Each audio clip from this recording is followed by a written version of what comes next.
Gold and silver. Gold is definitely in buy mode now. Typos. It is definitely by many measures way ahead of itself going into this, right? In correlation terms, in every term that banks will look at, it's ahead of itself. And we do not like betting on stuff like this today. But the last data point we saw, the most recent data point, was actually hot, indicating less chance of a bigger rate cut. And gold took off anyway. So that meant there was a lot of money, and we said this back then, there was a lot of money still looking for dips to buy. One argument for opting for a 25 basis point cut instead of a more aggressive 50 basis point reduction is rooted in the Federal Reserve's historical tendency to reserve larger cuts for more severe economic conditions. Since the Fed began openly communicating interest rate changes in 1994, it has shifted from a neutral to a cutting stance 6 times, starting with a modest 25 basis point cut in 1995, 1998, and 2019. In contrast, deeper cutting cycles were initiated in early 2001, 2007, and during the COVID-19 pandemic in March 2020, each with a more significant 50 basis point reduction. This historical pattern suggests that the Fed may take more decisive action in response to critical economic challenges.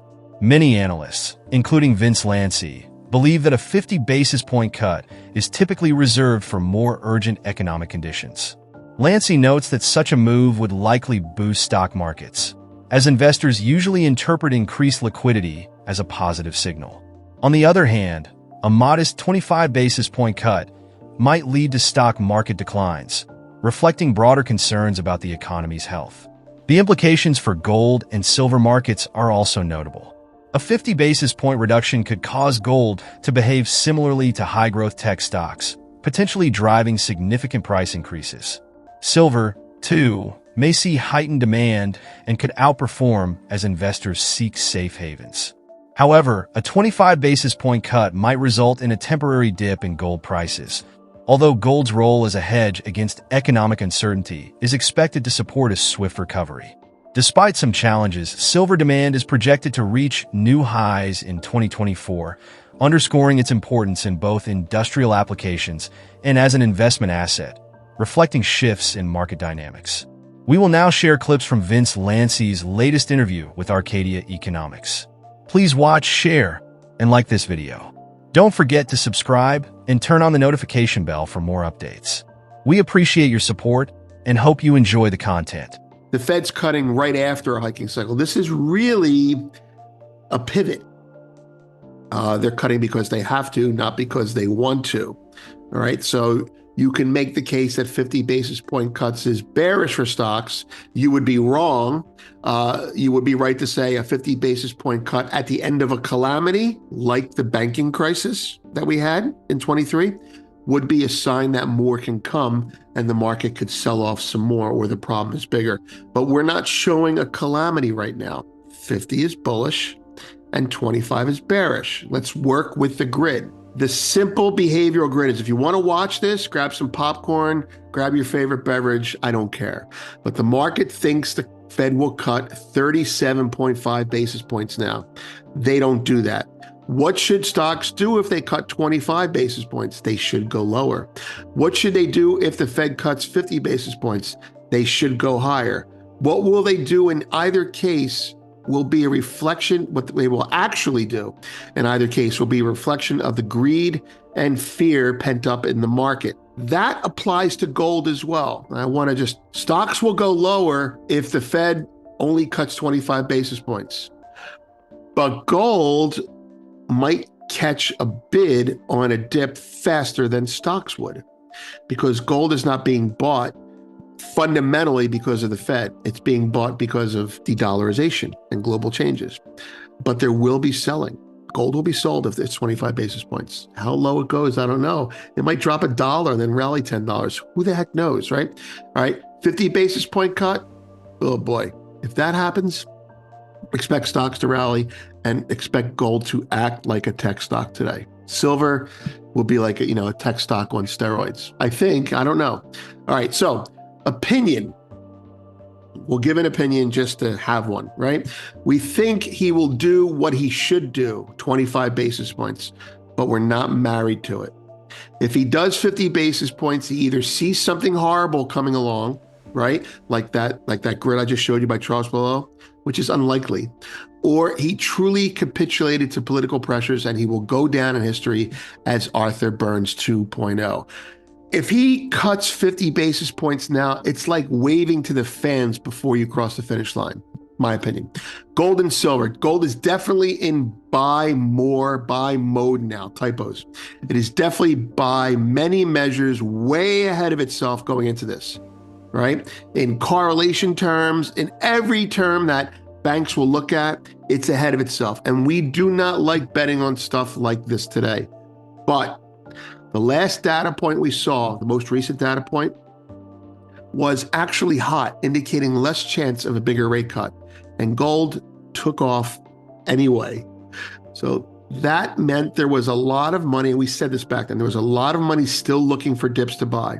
The question we want answered today and why we're watching is, was this latest buying because gold is money, or was it just Fed cut FOMO? If it's because gold is money, then dips will be bought. If it's because it's Fed cut FOMO and a lot of idiots are in this market trading Fed cuts as the banks want them to now, well, then all bets are off $100 either way. All right, news items. There are lots of news items, but here's three on precious metals. Let's read the headlines. BRICS platform, an alternative to dollar. Euro attracts increasing number of nations. Okay, this is a story describing briefly the progress that the BRICS are attaining in their goal or bid to be independent from the dollar. It's a propaganda piece. Nevertheless, the fact that it's being printed is kind of interesting. Recent developments have highlighted the Federal Reserve's unpredictable decision-making. For instance, despite significant bank failures like Silicon Valley Bank and Signature Bank, the Fed still opted to raise interest rates. This move indicates the Fed's strong commitment to fighting inflation, even amid instability in the banking sector. With inflation recently hitting levels not seen in decades, pressure has mounted on the Fed to act decisively. Many economists expected a more cautious stance, especially given the banking challenges, but Fed Chair Jerome Powell reaffirmed the central bank's priority, stabilizing prices for long-term economic stability. Vince predicts that if the Federal Reserve decides to cut rates, it will be based on a comprehensive assessment of the economy, including inflation, employment, and growth trends, rather than reacting to short-term disruptions.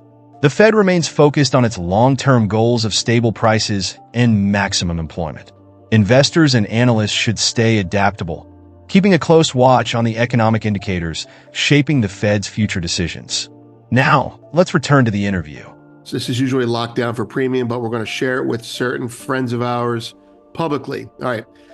The Fed is to announce a cut at 2 p.m. What follows is something that I wrote this morning, trying to summarize things and prep everyone who is normal and not a wonk. All right. Number one, the discussion is over whether the Fed will cut 25 or 50 basis points. That picture right there is from Zero Hedge, and it shows the Fed funds upper bound, which is kind of like the chart I just drew you. It's showing either a 25 or 50 basis point cut if you zoom in on that.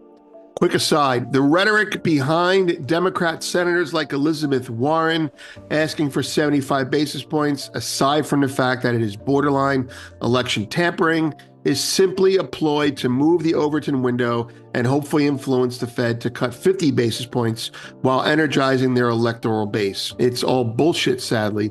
Back to the task at hand. There's a lot of content out there and everyone has an opinion, and most of the opinions are valid, but they're from the perspective of someone with employment skin in the game. Bank analysts, and I have skin in the game too, let's be honest there. But anyway, I'm trying to find people that maintain objectivity, or at least are objective about their own bias. And here's what I came up with. The notice is that there are some smart, good analysts who are stressing about this. They say things like what the Fed should do is 25 basis points, but what I fear they will do is 50 basis points. I believe they're getting caught up in the nonsense. We would remind them, and everyone watching this, that the Fed raised 25 basis points at the peak of the banking crisis as people begged for a pause and a pivot. Rumors of Yellen banging on Powell's door didn't dissuade him then. Here, I'll show you the picture. There's Fed funds, March 1st, Silicon Valley, third largest bank failure ever. On March 10th, March 12th, Signature Bank, 12th largest bank failure ever. And then on May 1st, after he raised again in April, May 1st, the second largest bank bank failure ever, First Republic. So during what probably was known or expected events, he raised 50 basis points. If he cuts 50, it's because he thinks it's a good idea, not because you losers convinced him with Stir Futures. That's from, oh God, he's a quantity analyst, and he's kind of right. By you losers, I think he means all of us collectively, not just me. My conclusion from polling and looking at everything else out there is what they should do, maybe what they do for a change. The Fed is more independent currently, nothing's permanent, than some think. And the beggarly behavior surrounding cut expectations is from a decade of being spoiled by a Fed that held the hands of Wall Street every step of the way. Although the Federal Reserve's expected rate cuts may not impact gold prices right away, many analysts are optimistic about a significant rise in the coming months. For example, Goldman Sachs has projected a target price of $2,700 per troy ounce by early 2025. Other experts predict even higher gains, pointing to a strong bullish sentiment in the market as economic conditions shift. Share your thoughts on Vince's analysis in the comments below. If you found this video helpful, be sure to support our channel and turn on notifications so you don't miss our latest updates. See you in the next video.